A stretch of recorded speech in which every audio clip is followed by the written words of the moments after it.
I would like my panelists to just introduce themselves 2 minutes, who they are, their organization, and what they are doing as organization or as individuals towards achieving gender equality, as well as promoting gender lens investing. So I'll start with Antiaba.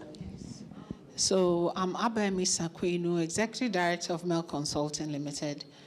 And over the last 30 years, I've been working in the gender lens investing space as a financial practitioner, where I saw the figures, the women repaid. They repaid and they repaid on time. And for the issue that we're going to be speaking about, I've worked with a lot of organizations, and I see the thread and what they can do. So when we get to that point, I'll speak on that. Thank you. Awesome. Hello, everyone. My name is Esena Madoko, Program Partner for Innovation and Digital Economy at the MasterCard Foundation. I think today we've heard a little bit about what the MasterCard Foundation does when my colleague was speaking earlier in the day. But I just wanted to underscore our commitment to putting 30 million young Africans into work under the Young Africa Work Strategy. And in Ghana, that number actually translates into 3 million young people. Our bold ambition is for 70% of them to be young women. And so we are committed to making that happen. We do that in 4 main ways. We are looking at it holistically, right, across the value chain and breaking down barriers for young women.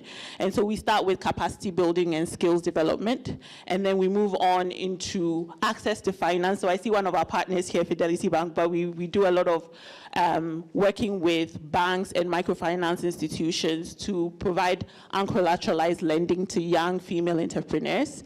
And then we also go on to do some mentorship and entrepreneurship skill building for young women. And I think something that a lot of people overlook as well is we invest in time-saving mechanisms that will help young women to actually participate in business and entrepreneurship. So things like childcare, transportation, safeguarding, we really look at the holistic view of supporting young women in business. My name is Anita Solomon, and as I indicated earlier, I work for Development Bank Ghana. Development Bank Ghana is a new bank that has been set up by the government to provide long-term funding to SMEs. We are, however, a wholesale bank, so we work through financial participating institutions. So we've onboarded universal banks, and now one of our strategies to be inclusive is working with the SDIs. Those are the rural banks, the savings and loans, and microfinance institutions. I head the business development services, and I am in charge of the lending to the SDIs, and also particularly our focus is on women. The reason why we strategically partnered with the SDIs is because 80% of their client base are women. And they are also across all the regions in Ghana. As a National Development Bank, we don't want to just be an Accra-centric bank. We want to make sure that all SMEs across Ghana are able to access our funding. We are also, we have a focus sectors that we lend into, which is agric, manufacturing, ICT, and high-value services, and are great because we also want to contribute to the food security situation in Ghana. So as we go along, I think I'll throw more light on what we are doing specifically when it comes to gender. Thank you. Thank you very much. It all boils down to the intentionality.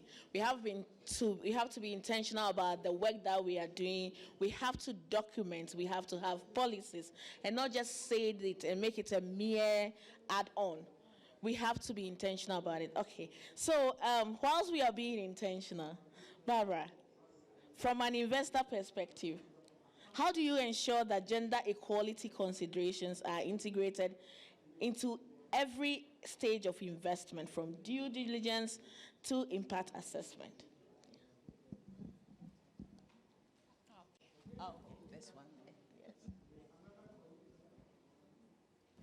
Thank God we have more than one mic, because I was going to complain that is it because we are women? But that is just by the way. So as an investment firm, the word intentional is something that we cannot avoid using whenever we are talking about issues of gender equality, because that is the only way, that is the only approach that we can use to get. We need to get beyond merely putting it in documents, in our mission statements, putting it up on plaques on walls, to really embed it or incorporate it into our daily processes, our daily activities. So from Zinari as an investment firm, it starts with our investment thesis. Our investment thesis, which explains the reason why we exist and gives us the sense of purpose to do what we seek to do, clearly reflects that we are genderless. We are focused on making investments that promote the well-being of women by economically empowering them, and through that promote inclusivity and equality in businesses.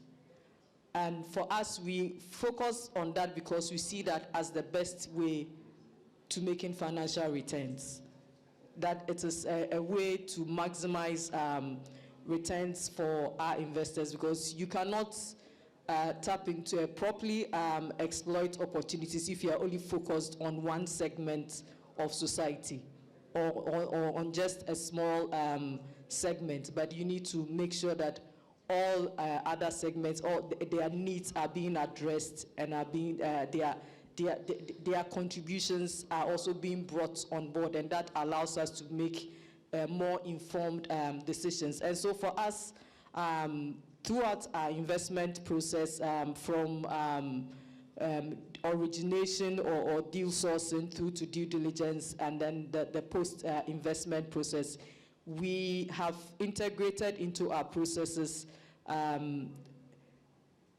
ways in which we collect information relating to gender.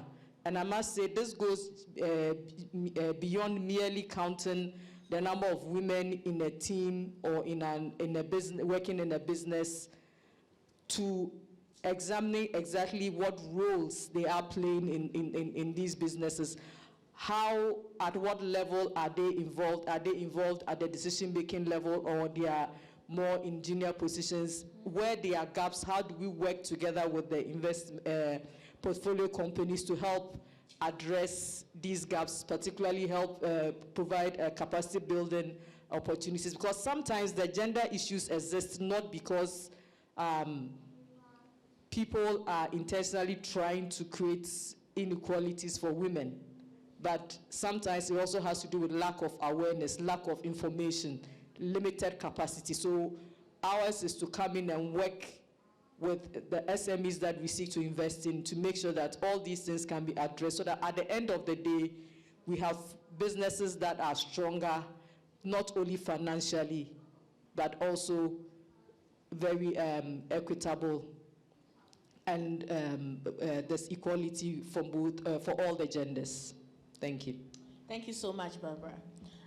Anita, today I heard you talk about the amazing work that Development Bank is doing, how they have money, so please, if you need money, go to them.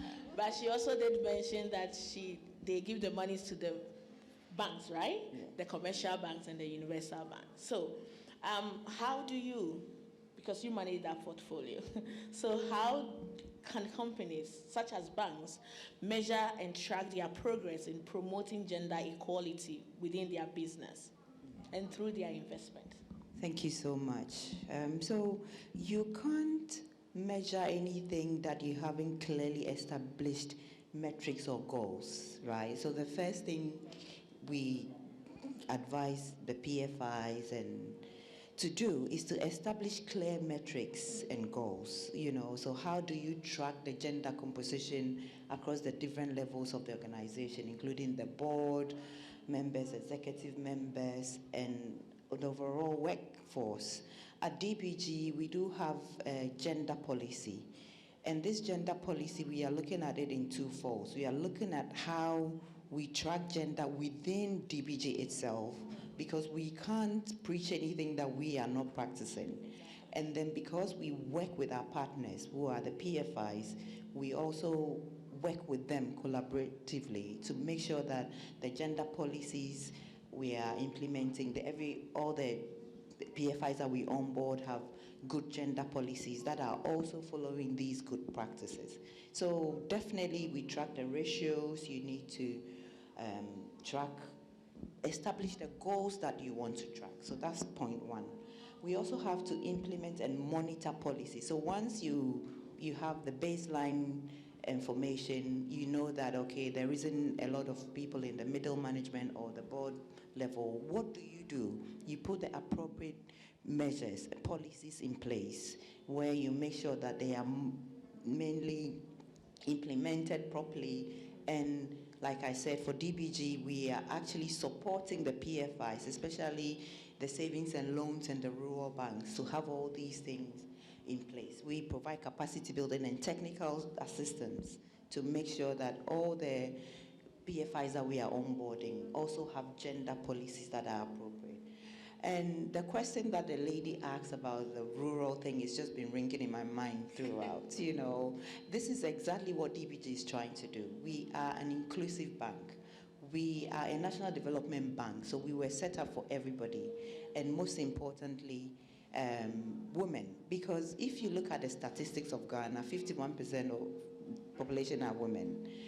There are more women SMEs in Ghana than there are men. So even when you consider, you leave the emotional aspect out of it, there's a clear business case for a development bank to look at what they can do to support women businesses. So that is the reason why we have intentionally, I'm using the word again, now looking at onboarding savings and loans and rural banks whose clients, 80% are women. We are also giving the funds to them at a cheaper rate to on-lend to women. We are also building a platform where we are thinking of lending to women without collateral. We are experimenting. We've got a few. We are doing we're sort of doing the project in the initial stages where we are just. We've got a few SDIs on there where we are piloting. So you don't need the collateral to access a loan, but the intent to pay. So you now have to make sure that your accounts are up to date and all that. So then we also provide capacity building for these women, literacy, capacity building, governance, how can they incorporate ESG into all their practices, how do they make sure that they are employing women, training women, and all that aspect. Thank you. Thank you very much, Anita. And as we have heard today, and I think in other previous conversation, women are always willing to pay. So we are ready for those kind of investment from DGB. Whilst at it, you did mention that MasterCard is very committed in creating over 3 million businesses in Ghana for young people. I'm very excited about it because my organization, we are also very focused on young people, especially young women. And so we have something in common. I would like to know, what role do our organizations such as MasterCard and other funding institutions play in advancing gender equality initiative? So let me start by, sorry, I'm going to correct you. It's the MasterCard Foundation, please. Oh, okay. I've heard MasterCard a lot today. MasterCard is a completely different organization. We are the MasterCard Foundation. MasterCard Foundation. Exactly. Thank you very much. And your question is very pertinent. I'm going to, once again, borrow the word intentional. And I know it feels overused, but really that is where we start from. And the Young Africa Work Strategy really is an intentional affirmative action strategy. When we say we are targeting 70% young women, most people will ask, why not 50%? We are saying 70 because we realize the huge imbalance that already exists. And if we don't take positive action towards that, then we run the risk of consistently feeding that gap that already exists, right? So that's why the Young Africa Work Strategy is ambitiously bold. You know, when we talk about bold, hairy, audacious goals, that's what we're talking about with the 70%. And we are industry agnostic, and so you'd hear us talking about 70% even in not traditionally women-centric industries. So we talk about the digital economy, where typically young women are scared to go into those spaces, but we are still doing our best to push that 70% target in those spaces. To answer your question specifically, I'm going to talk about 3 to 4 things that the MasterCard Foundation has been doing that I think other development organizations could also incorporate. Fundamentally, first thing is to base whatever strategy on research and keeping the young women at the heart of it. One of the tenets of the Young Africa Work Strategy is that we work with the young women, we listen to them, we bring them to the table, because no one can tell us what the problems are better than the people that are facing the problem.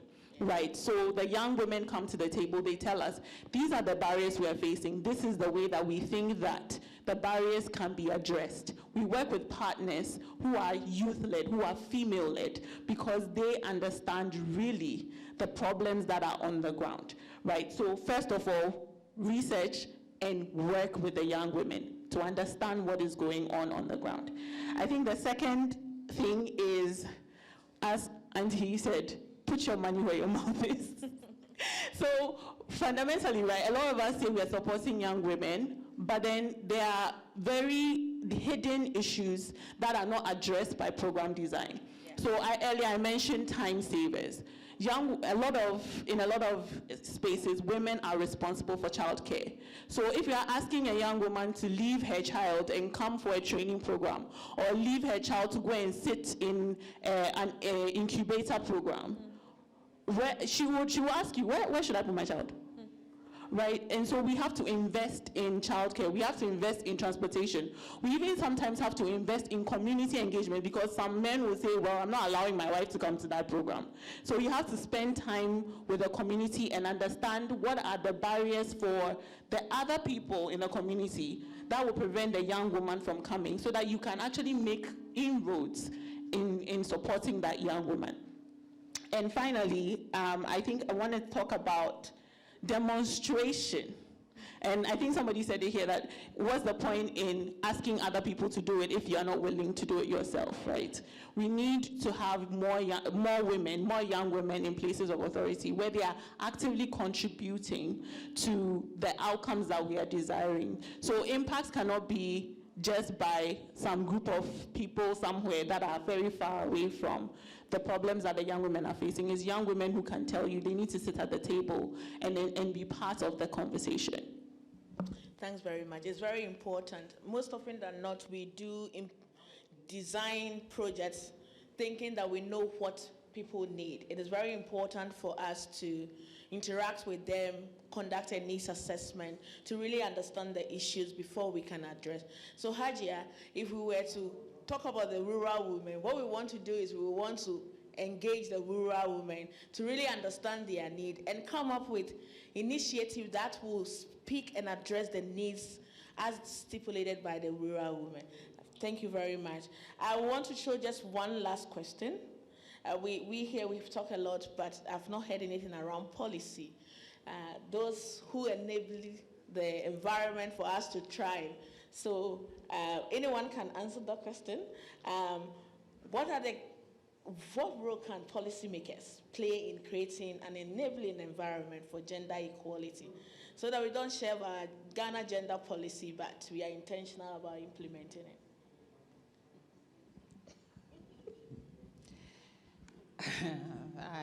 This one, I'm slow to answer. Then the period of time it takes to get those national policies on gender out is another story. Sometimes I think it's because, okay, if we don't do this, we won't get funding from IMF, from UN, Okay, so we need to do it. The affirmative action bill, has it been passed? I haven't heard. It has not been passed. It's been on the table for years. So I think that alone answers the question. That alone answers the question as far as commitment is to these issues. It's an afterthought. If we don't do it, we don't check the box. But there's value in it. You know, we're a society consisting of men, women, children, youth, old.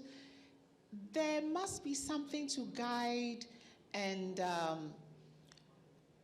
practicalize, put strategies in place to see how the marginalized contributes. It's so important. When the financial sector space, the private sector space, and you just have to come to Ghana as a foreigner and observe and just see the extent to which women contribute to this economy. If they are not in those trucks at dawn bringing tomatoes and yam and whatever to Accra, we will not eat. But what are we doing about transport costs?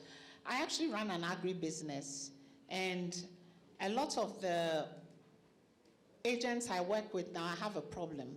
They've been able to get the maize into the warehouse, Damangu, wherever.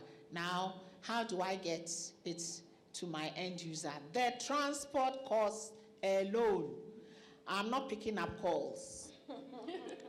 No, because at the farm gate, one of my agents is giving me a 120 kg bag of maize at 400 Ghana cedis. The nearest warehouse is offering me 390. I haven't added transport to it.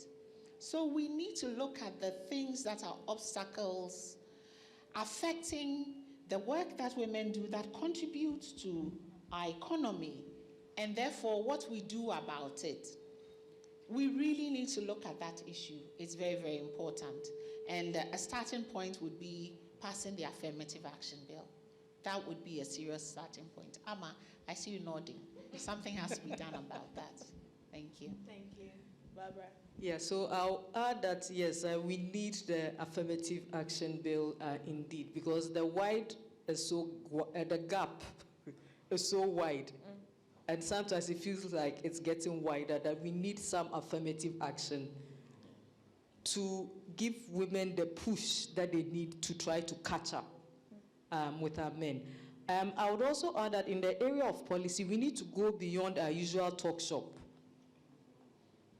to really working on the ground, taking actions that would really, truly empower women and put them in places of leadership, places where they can contribute to decision makers. Because if we continue where we have situations where at the top we have mostly men, but at the bottom we have mostly women, what it means are one gender making decisions for another gender, and sometimes it can go all wrong. So we need more programs, more activities that support the capacity building of women to put them up in various leadership positions so that they can work equally with men to help shape and refine policies, but also implement them more effectively. Because as genders, we tend to engage or communicate better when we are dealing with one another.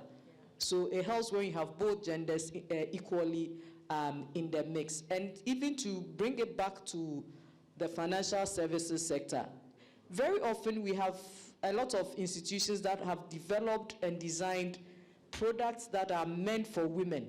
So we have loans that are supposedly tailored to women. But if those who are implementing these products are all men, because we do not have enough women who have the capacity to fit into the investment or lending teams. Implementation of this, so a lot of times we have all these wonderful products, but the uptake is still low because we are not also trying to tweak the criteria or the selection or qualifying process in a manner that will allow a lot more women to be able to access such a facility. So I think more thoughts should go into these areas when it comes to policy. Thank you very much. I just want to add that at DBG, it's our ambition to one day contribute to policy at the national level. As it says now, we have a gender policy that is concentrating mainly on what we do internally and how we also influence the PFIs that we work with. But the ambition is to one day contribute at the national level on policy when it comes to gender mainstreaming. So gradually, one day we will get there. Thank you. So I think from a foundation perspective, we've been very clear about policy being one of our conditions of system change. So we can't program and expect things to change if policy doesn't change. So usually how we handle that is we use our convening power, as we call it, to bring players together at the table and then have people have dialogue so that we can actually push some of the policies that we'd like to see in action. Additionally, I think one of the things that we've realized in the foundation is there's a lot of policy, but there's zero implementation. Yes. So that's something that we do tend to try to support in our programs, where we support the implementation of certain government policies that aid in the driving of gender equality. Thanks very much. So I will quickly take 2 questions before we go to our breakout session. Okay. Oh, 2. I have 3. Yeah, so Yes. thank you. I just want to say thank you to these ladies, wonderful ladies, for your wonderful presentation. From where I sit, you have been very practical as much as possible. You've not hidden anything. You've opened up the table very well, and the issues are very clear. Yes, the experience I have that I think we need to be looking at is to be, the word intentional, we always use it. And we will use it and even add the word deliberate to it. We will always use that people should be intentional as well as being deliberate in any action they want to do as far as gender equality is concerned. I also want to say that we need to use this positive masculinity concept that is coming up very, very well. At each stage of the process, we need to highlight it. There are men in the system that are really in our favor when it comes to the change we are looking for. Can we look for these men? Use their positive masculinity that society accepts, and use that one to work to change the narrative. The narrative must be changed, and the men must also lead that narrative change. If not, we will not go anywhere. And the patriarchy, it is men that can change it. Can we change their patriarchy nature or how they have turned into opposition, suppression, into encouraging, supportiveness, and as well as empowering? So that at the end of the day, the society we are all looking for, we get it, and everybody is happy at the end of the day. Thank you very much. Thank you very much. I love the positive masculinity strategies that needs to be incorporated. And I think that as we do program implementation, I would say we how do you call the investment stuff? Do investment, create the deals and stuff like that. We should engage men, because sometimes the men, if they don't understand us, they don't provide the support. If they don't understand why we want to be deliberate and intentional about supporting women, they are the ones that will really be the hindrance into the economic transformation that we want to see in the lives of women. So I'm happy I have seen 2 men who have raised their hands. Yes, because we are intentional and very deliberate about women. Yes. But I think very clearly we also need to tone down a bit on our appetite for the affirmative action bill. I think very clearly, if you see the information coming from the RTI, and for over a decade, we sang that it should be passed, it should be passed. It was passed, but there are still challenges as we speak today. Yes, it's good to get it done, and we have the challenges, but clearly we need to be very conscious, as we all say, when it comes to the issues of gender and how to empower them. Whilst we are looking at ways to empower them, the men are also looking at ways to maneuver them. So we need to be very careful. And if we are having actions of this nature, let the men also be part of it. You will empower them, but behind the scene, they also have a way. I just want to give a short story of one of our own people who, whilst we are trying to empower the women on gender, supported them with finances, they are able to do things that can give them enough income to take care of the house. Then the man sits home, and the man has a strategy. The man sees that the store is growing, and anytime that the store improves, the man will go and create a problem, and the woman will sell some of the things and use it to solve the problem. He comes back home, sit down as if there's nothing. And once he sees the woman's store growing again, he goes and creates a problem for the woman to go and solve it, so that the woman will not be more than him in the house. That is the information, and that is what people are perceiving. So once we are looking at the woman aspect, let's not forget to also conscientize the man, so that he stop the bad habit in the house. My friend has something small to say. See it quickly. So on that positive masculinity note, right from the word go, your panel is gender biased. So just to add on, and he spoke about the challenge of the RTI bill, which we are facing now. I think it's that challenge that as a country we want to resolve before we pass the affirmative action bill. And what is that challenge? From analysis, what we identify is that clarification of what is gender is what is missing. Yeah. And if you dig deep, you realize that that is what is stalling up the process. What is gender in our context? Is it just man and woman? The queer, transgender? What are you clarifying? If not, we'll enter into policy inconsistencies and stuff. And maybe you can take up an action on that to resolve the issue of what is gender. And then we can move on with the affirmative action bill. Thank you. Thank you so much. Mumuni, what you just said was clearly what Hadia said. There's the need to engage men.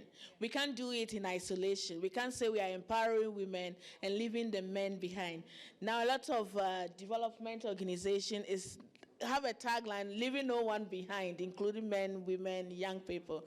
And so we want to be intentional and deliberate and engagement through the positive masculinity strategies that Hadia talked about, so that they are aware of the changes that we want to see. I always say that an empowered woman a woman who is empowered economically, as a man, just see it as an asset, because we will help you alleviate certain stress that you have on you. We will not be coming to you for money to do our hair or buy other stuff. We will go ahead and do those things because because we are very empowered. And when a woman earns money, it comes home. So we should be happy that we are striving to make women economically empowerment. Together, we all win. We want to win. We want to be the change that we want to see. We should have to start with us. So thank you all very much. I'm going to hand over to Amma. Amma, you tell us how the breakout session is going to be, and then we will come back. I'll still let Amma come back and wrap up. We appreciate your time.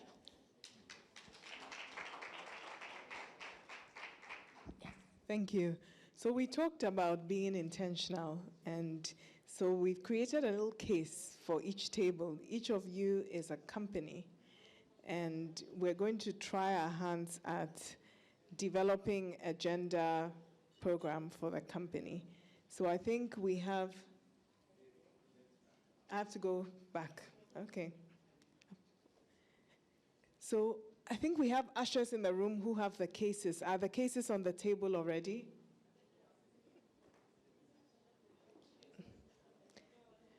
No. Okay.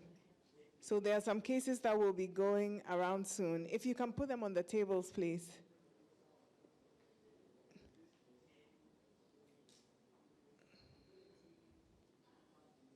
And if I could have a copy.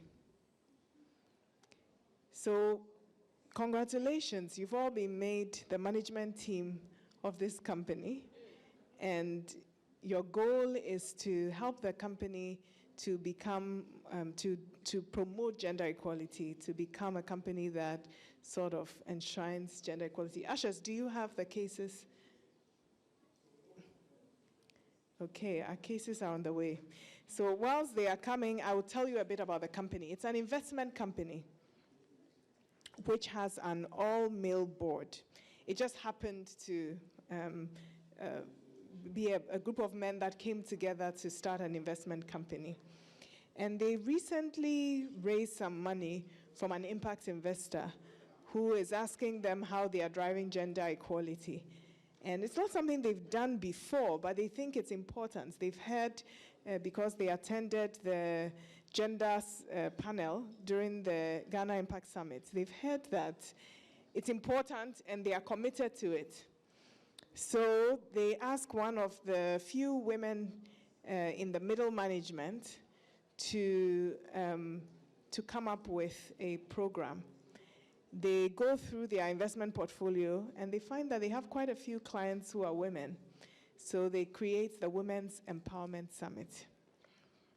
They invite their women clients to the Women's Empowerment Summit, and it's a great event. Everybody who comes loves it. And it's so successful, great atmosphere. They focus on building the capacity of women, and so they decide to make it a yearly event. The Women's Empowerment Summit is going to be their new gender policy. But they want to be sure that they won't have any issues with the investor. So they've hired you to come and advise them. What else could they do to be a company that moves from declarations to actually driving gender equality? Do we have our business cases now? Okay, looks like we don't, but I've told you the story. So you can, if there are two of you at a table, you can have the discussion together, or you can join another table if you want a bigger team. So talk about this case and see what else they could do. What else could they do to drive gender equality? And as you think about that, think about your own organization. You may lead an organization, you may work at an organization. What could your organization do to better contribute to women's equality? So those are the two questions. What could this investment company do, and what could your organization do? So we'll give each table 10 minutes to discuss, and then we'll have one representative from each table just mention one or two things that you came up with. And so decide who's going to share so that that person will pay attention to what is shared. So consultants, you have been hired 10 minutes. So I'm sure the conversation is just getting excited. But unfortunately, we are running a little bit out of time. But the good news is we have a part 2 to this case where we tell you what happened. But before we share the part 2 with you, it'll be great to just get a sense from a few of the tables on what are some of the ideas you came up with and why. And then I'll tell you the part 2, what actually happened. So any hands? Who would like to share one or two thoughts from your table?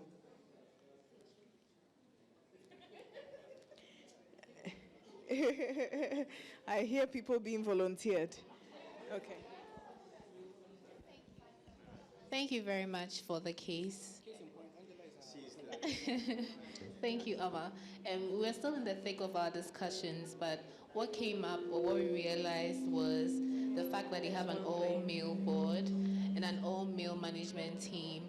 And so from the start, we are proposing a 70-30 structure in terms of gender balance, where you have 70% of the board and management team being women and 30% being male. We also realized that 1/3 of their middle managers are women, meaning there's more room for women to be trained and encouraged to take up more roles within the company. So that's what we proposed. Thank you. Thank you. That's an excellent idea. Okay.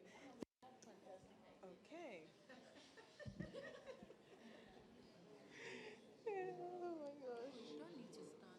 Okay, that's fine. whatever necessary. Okay. So for my group, as a first option, we considered expanding the board of directors. And in case that wasn't an option, we spoke about co-opting women to the board of directors in order to make decisions so that we could better understand how to include women in the business. We also considered regular schedule, facilitated conversation on the importance of hearing women on the board, because talking about gender equality is just too much talk. What do we do to make it happen? And the last point was investing in women-led businesses. So that's what my team and I were able to put together. Thank you. Fantastic. Thank you. You are amazing consultants. All these insights in a very short time. Because of time, I'm going to read to you some highlights from. Oh, I didn't come to your table. Okay, we'll come to your table. For our table, we think that leadership can take responsibility in ensuring that there is a greater, there is allocation of investments to women businesses. And if leadership takes that responsibility, it's going to, trickle down to those on the ground. So leadership is critical, and a greater percentage of women in leadership can advocate more for those changes to happen. So when we look at it in that perspective, it would go a long way. And there should be some baseline conducted where we can match up and assess how far we've come. So those are the considerations. You are too brilliant. So let's find out what actually happened. And you actually have the case too, and I think we can add it to the resources so you can find out what happened. So the company is called Afficia Trust. They are an investment company. They began by conducting research to understand the gender dynamics within various industries in Ghana so they could identify potential investment targets. So they looked at all sorts of data, and they also engaged stakeholders and some gender advocacy group. And they used these insights to create a genderless investing strategy that told them what sectors they needed to invest in, what products they needed if they wanted to have more women clients and more businesses that promoted gender equality. They then decided to integrate what they had learned into their due diligence process, how they select clients. And so they looked at things like gender composition of management teams, the presence of gender policies, a company's track record in promoting women's empowerment in their investment decisions. They decided to bring in a gender expert as part of their management team and to diversify their board. I think a number of groups talked about this, by bringing in 2 experienced female board members whose skills complemented the existing board, and one of whom had an experience as a gender and social impact expert, but with an investing background. And they looked at why few women applied for senior leadership positions in their firm. And they found out that their lack of women-friendly workplace policies for middle managers caused them to lose their middle managers to other firms who provided more flexible hours and family-friendly policies. So they decided to change this. And if you read the case, it will tell you what happened. Increased investments in women's-led businesses, enhanced social impact, and over 5 years, their management team began to look different. And so you can see the case too. It has some of the ideas you shared, some of you shared some ideas that aren't here, but we want you thinking about what could be done practically. We don't have time to go to the second question, which is what could you do in your own company or in your own organization? And if you are in the senior leadership, then you have a lot of influence. But even if you are not, there's always something that you can do to push forward the things you care about.